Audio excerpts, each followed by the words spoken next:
बिस्मिल्लाहिर्रहमानिर्रहीम। इस video lecture में बीएस फिज़िक्स एचआर के चैप्टर रोटेशनल डायनामिक का topic moment of inertia of solid rod discuss करते हैं। तो लेट्स सपोज ये एक सॉलिड रॉड है, इसके हमने फाइंड आउट करना है मोमेंट ऑफ इनर्शिया, यानी इस एक्स एक्सिस पे, यानी ये एक्सिस ऑफ रोटेशन है हमारे पास, इस पे ये रोटेट हो रहे। तो इस तरह से हमने मोमेंट ऑफ इनर्शिया को फाइंड आउट करने के लिए इस रॉड एलिमेंट यानी इस सॉलिड रॉड को हमने जो कि लेंथ एलिमेंट्स पे डिवाइड करना होगा, यानी बहुत सारे लेंथ एलिमेंट्स पे डिवाइड करना होगा और एक हमारा ऑब्जर्वेबल लेंथ एलिमेंट होगा, इसकी हमने moment of inertia find out करना होगा। और इस तरह से होल रॉड के लिए फिर हमने यहाँ से इस पॉइंट से 0 से L/2 तक इंटीग्रेट करना होगा। अब दो साइड है तो दोनों साइड के रिस्पेक्ट से हमने जो फाइनल इक्वेशन है इसके राइट हैंड साइड को 2 से मल्टीप्लाई करना होगा। तो अब गिवन है हमारे पास कि consider a solid rod having total mass m, length l and area. एक सॉलिड रॉड है, इसकी टोटल मास m है, लेंथ टोटल यहाँ से यहाँ तक जो लेंथ है वो टोटल लेंथ जो है इसका l है, और इसी तरह से इसकी जो यानी एरिया है वो a के इक्वल है। To find the moment of inertia of solid rod, we divide the whole length of rod into large number of small length elements. अब इसी तरह से अगर हमें moment of inertia अगर इस rod की कैलकुलेट करनी है तो इसको हमने large number of length elements पे डिवाइड करने होंगे, इस तरह से बहुत सारे length elements पे। Each of mass dm, thickness dx situated at a distance x from the given axis. अब इसकी जो let's suppose एक observable है, इसकी जो मास है वो dm है, थिकनेस dx है और x डिस्टेंस पे है एक्सिस ऑफ रोटेशन से, यानी जितने भी है इसको हम x के रिस्पेक्ट से, यानी ये जो है सिचुएटेड है एक्सिस ऑफ रोटेशन से।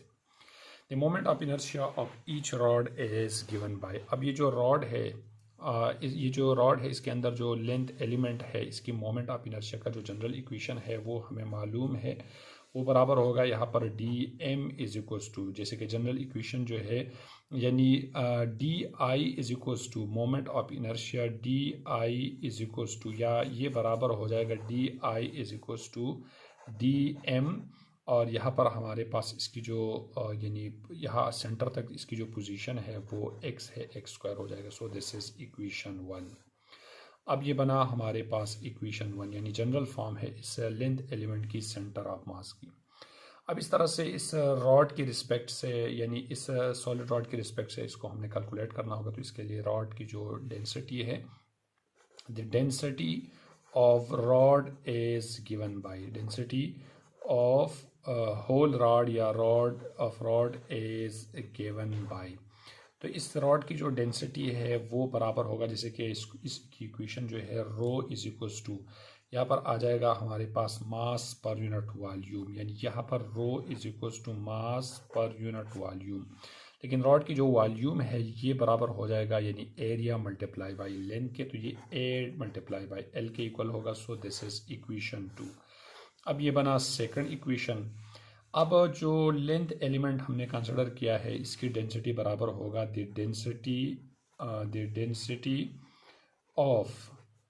डेंसिटी ऑफ जो लेंथ एलिमेंट है, लेंथ एलिमेंट इज गिवन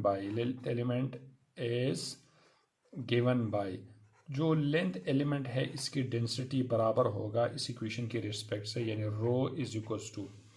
अब मास चूंकि इसकी हमने कंसिडर किया है यानी dm, और इस लेंथ एलिमेंट की जो वॉल्यूम है वो एरिया और dx जो है थिकनेस है, तो ये adx के इक्वल हो जाएगा, यानी ये बन जाएगा हमारे पास यानी adx के इक्वल हो जाएगा। इस तरह से इस इक्वेशन को रीअरेंज करके dm इज इक्वल्स टू ये रो adx के इक्वल हो जाएगा। So this is equation 3। इस तरह से इक्वेशन 2 को हमने इक्वेशन 3 के अंदर रिप्लेस करना है, और फिर इक्वेशन 3 से जो इक्वेशन बन जाएगा इसको हमने इक्वेशन 1 के अंदर रिप्लेस करना है। तो पुट इक्वेशन 2 एंड इक्वेशन 3, जैसे अगर इस इक्वेशन 2 को अगर हम 3 के अंदर रिप्लेस कर देते हैं तो dm इज इक्वल्स टू, अब ये आ जाएगा यानी रो की जगह पर m/a multiply by l multiply by adx आ जाएगा।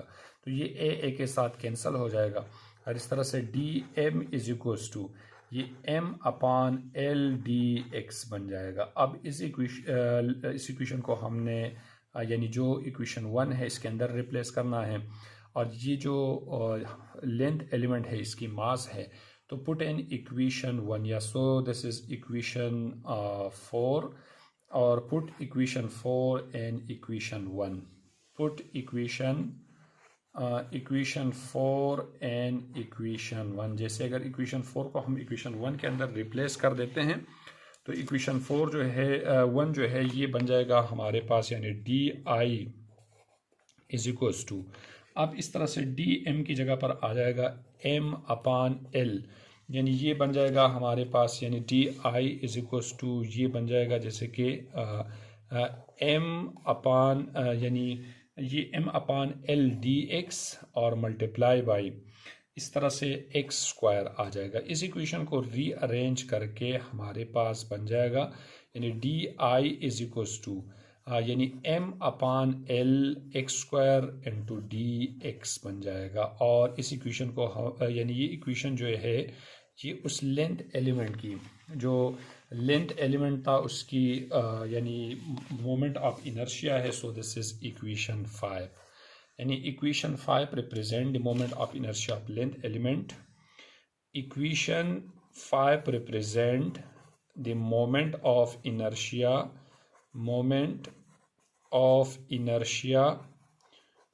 Of small length element. जो लेंथ एलिमेंट था, जो ऑब्जर्वेबल लेंथ एलिमेंट था, उसकी मोमेंट ऑफ इनर्शिया है।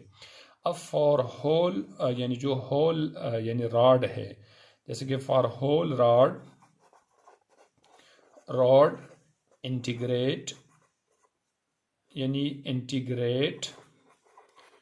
इक्वेशन 5 इन द लिमिट, यानी हमने इक्वेशन 5 को इंटीग्रेट करना होगा और लिमिट का जो यहाँ पर हमारे पास होगा 0 टेंड्स टू l/2, और इस तरह से फॉर बोथ साइड्स दोनों साइड्स की रिस्पेक्ट से right hand side of the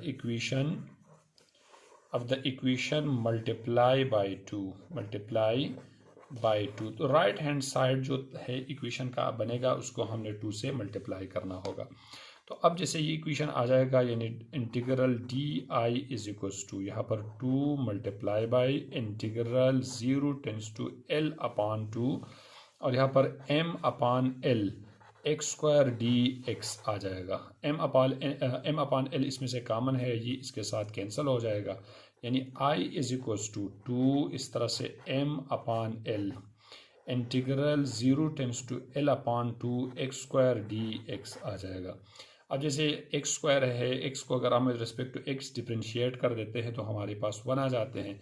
इस तरह से फंक्शन बराबर में डेरिवेटिव, तो इस पे पावर रूल अप्लाई हो जाएगा, यानी i is equals to 2m/l, और ये बन जाएगा जैसे कि पावर रूल है तो x की पावर 3 डिवाइड बाई 3, और इस तरह से इसका इंटीग्रेशन लिमिट जो है 0 टेंड्स टू l/2 हो जाएगा।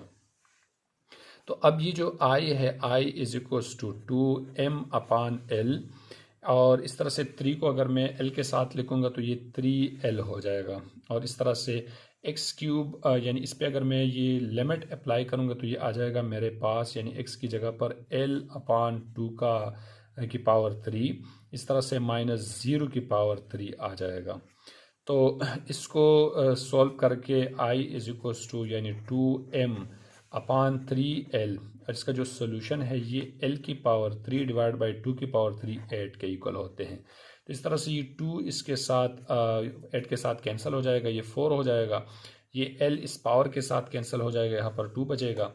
तो i इज इक्वल्स टू ये बन जाएगा हमारे पास m डिवाइड बाई 3, यानी m divide by ml divide by 3, और इस तरह से यहाँ पर 4 भी बचा। तो इसको अगर हम थोड़ा सा, और l की पावर जो है यानी जैसे कि अगर हम इसको रीअरेंज कर देते हैं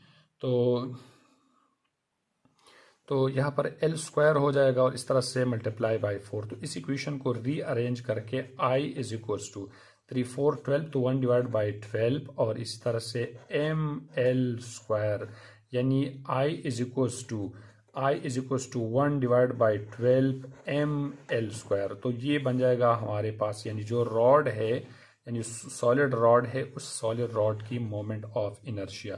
so this is equation 6। Equation